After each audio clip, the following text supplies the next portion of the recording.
et see auto on siis samuti saanud inspiratsiooni Mercedesest, seekord siis Mercedes 300 SL-ist. SL siis on lühend Superlightile, ehk siis see viitab auto äärmiselt kergele konstruktsioonile. Vaatame siis üle disaini. Noh, nagu siin näha on, siis selle stange järgib originaalauto kuju või eesosa kuju siis. Jällegi disainerile vist väga meeldib kuldne toon.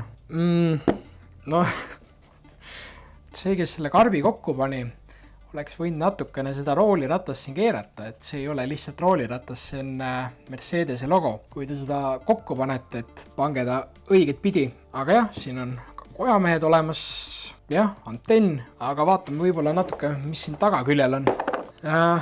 Jällegi väga palju kulda, et kuldne rool, uksed avanevad täpselt nagu originaalil, et ma ei tea, kuidas ta eesti keeles on, aga Gullwing Doors inglise keeles. Väga meeldib, et siin on istmetel need küljed tehtud kõrgeks. Suure kiiruse juures hoitakse juhti ka paigal. Ka selle peale on mõeldud komplekti disainides.